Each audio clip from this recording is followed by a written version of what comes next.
Hello, everyone. My name is Colby Lyman, and my presentation this week is on bullying and teasing. Sorry. Okay. So overview of what we're gonna be going over. Um, we're gonna be talking about what is bullying and teasing. Bullying being my definition here I have is repeated intentional harm often due to a power imbalance. There's a lot to do with power dynamics. Teasing is playful and hurtful remarks, which may or may not intend to harm, but they often still have the same effect as bullying on a child because even if it doesn't intend to harm, when it harms, it still harms, obviously. Uh, so I just wanted to go over three specific things: the types of bullying that happen, the causes of bullying and the consequences of bullying, and prevention of bullying. I wanted to talk about why it is important to even discuss this regarding child development. Bullying and teasing is something that affects a whole lot within child development. Um, it can affect a child's self-esteem and a child's communication skills, which really ties into their future and how they develop into adulthood. Bullying also can lead to a cycle of bullying. So as a child is developing, and if they are being bullied or if they are bullies themselves, that can lead to cycles with their own children or children that they impact themselves. It's a huge issue and evolves over time as well as we get into things like cyberbullying in our modern age, which we will get into this. So I'll move on here. First, I want to discuss the different types of bullying. There's three very big ones, excluding cyberbullying. I'll get into that next, but the three big ones are physical bullying, verbal bullying, and relational bullying. Examples of physical and verbal that I have listed here are hitting, tripping and pushing, damaging belongings. Those are physical. Verbal would be name calling, threats and intimidation, mocking, and making fun. I just want to focus on those for a second here. These are the types of bullying I think we're most familiar with, especially when it comes to children in school. But school isn't the only place children face bullies, especially as schools get better at cracking down on bullying. It's a great thing, but we see more now, not more, but we're more aware of bullying in different facets of a child's life coming from their siblings or possibly even their parents. So any of these things, any of these examples can be from not just from children at school, but it can be from their parents or their siblings or other social events as well. At church, kids can get bullied at church and their uh, young women, young men's organizations. Relational bullying is a little bit different. It's a little more complex. The definition the book has is destroying peer acceptance, which I have this little graphic here to just illustrate. It's kind of about kind of the social dynamics that are within bullying. And a lot of these examples of physical and verbal bullying and cyberbullying contribute to relational bullying. Relational bullying can oftentimes be a bully's official goal is to isolate and push somebody out and to have their peers view them in a way that they want to. And that's because bullying is all about power for these children. Children bullies, that is. Cyberbullying is a different kind of bullying. It is online harassment through messages, posts, or digital content meant to harm or humiliate. And we still see aspects of verbal and not physical, verbal and relational bullying within cyberbullying. It's just without the physical aspect.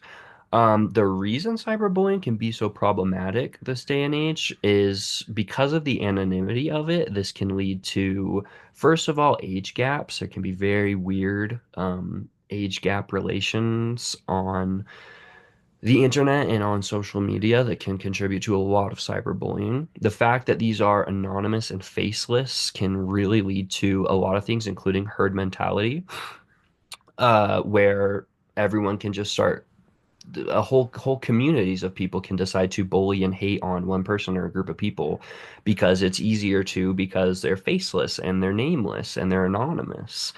And it's really hard also for children to see that because when they see a faceless, anonymous person attacking them online, they think that it could be anybody, you know?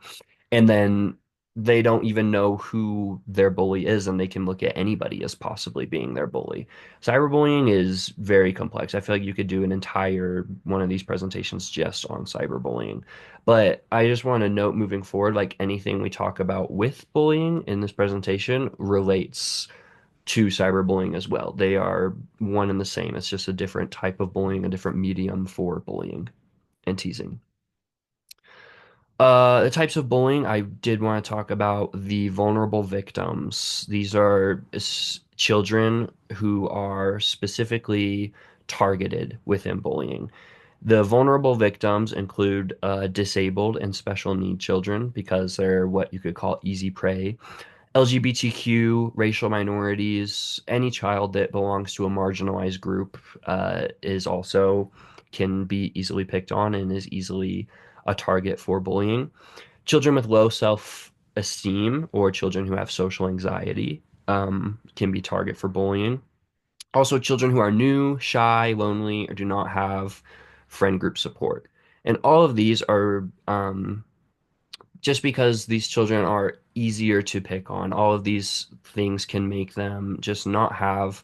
I feel like the last thing I said there, friend group support, is a really, really big part of why children get bullied, is because they just don't have like kind of that support. And when bullies see that, they are able to pick on them a lot more, if that makes sense. Okay, now I wanted to talk about the causes and consequences of bullying. The first one I want to talk about is why bullying happens. I'll move myself. There's a lot of psychological theories as to why bullying happens. I decided to highlight three that I found through my research. The first one would be the social learning theory, where children see that bad behavior gets rewarded. And this is a lot less of like children bullying themselves. That's more the behaviors theory. This is when children see that bad behavior gets rewarded and they see that in their life. This one often happens from parents. They can see their, for example, their abusive father getting what he wants out of his mother, out of their mother by abusing her, and they see that that bad behavior gets rewarded in a sense, especially from their childlike state of mind. They just see, they don't see like, I guess, the consequences or ramifications. They just see that the bad behavior is getting rewarded. And this kind of relates to behaviors theory, where bullying leads to their desired outcome, which is always power and dominance. Not always, but for the most part, bullying is about power and dominance. And this is when bullies themselves realize that when they bully, it leads to their desired outcome, which is power and dominance. And they don't see long-term consequences of these things. When they push a kid to make themselves feel better and make themselves feel more powerful, they don't think about what happens to that child and how that affects them. They just think about themselves in that moment. There's also the attachment theory, insecure attachment issues stemming from emotional irregulation of these children, just growing up in homes that where they were not able to develop properly as children due to family issues and social issues, and they have huge attachment issues that relate back to their own insecurity and have completely irregular emotions, which causes them to lash out and be mean. Moving on, I wanted to talk about the effects on the victims. Uh, there was just a great list I found from this source. The short-term effects which children see who get bullied: anxiety or fear, low self-esteem, sleep disturbances, stomachs or headaches, school avoidance or poor academic performance, sadness or irritability. I think we can see a lot of these things, and these turn into the long-term effects, being chronic anxiety or depression, difficulty trusting others or forming relationships, low self-worth or self-hatred, increased risk of substance abuse, academic and career struggles, and possibly suicidal thoughts or behaviors. And as I talked about before, bullies often, as children, don't see these long-term effects that could happen. And even children who are being bullied don't realize that these are long-term effects that are going to happen. The last causes and consequences I want to talk about is the effect on bystanders. This is a big thing when parents find out their child is being bullied. It can lead to a lot of guilt and a lot of fear.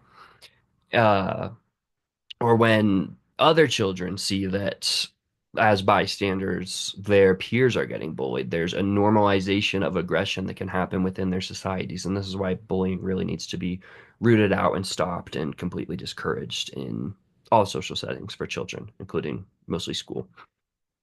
Okay, so the last point I wanted to talk about was prevention and response. It begins at home. Preventing bullying begins at home because bullying begins at home when it's like the classic, if a child is hurting you at school, it's probably because they're being hurt at home. There's a lot of social and emotional learning programs, nothing even fancy, just enrolling your child in just good, wholesome activities where they're in social events like children's sports, classroom activities to model behavior. Again, really, really simple things, just teachers of young children rewarding good behavior and always encouraging communication, which goes into this next part here, the roles of teachers and parents. I believe and from my research, one of the most important things that parents and teachers can do is um, encourage healthy communication and have strategies in place for healthy communication. If these children who are bullies are able to talk about what they face at home with their teachers or talk about the emotions they're going through with their parents, it can often lead to less violent outbursts towards other children. Clear policies and intervention plans and empathy education. Again, those can be very, very simple things for these children. Just very simple, good, wholesome activities and good rewards of good behavior at school and at home. And the role, especially for teachers and other leaders over children, just to provide a healthy role model for children, because they may not have that at home and that may be causing their issues. The last one I want to talk about here is coping strategies for children. There is assertiveness training for shy and insecure children, which again, that sounds like a big program. In a lot of ways, it can be really small. It can just be about just teaching your child to not just stand up for themselves. That sounds very aggressive, more assertive in the sense of self-confidence training, teaching your children their worth, because often shy and insecure children are picked out for bullying. And they need to be given support systems, whether that is their family or their friends or sports or school, and escape just people that the child is comfortable around where they can be themselves and they know they're safe is um, one of the most important things that a child can have. And these are the references I used. I had some really great websites with some really good resources. So, in this week's study, and just if you need these are really, really good if you want to check them out. And thank you. Oh, wait. Okay. Thank you.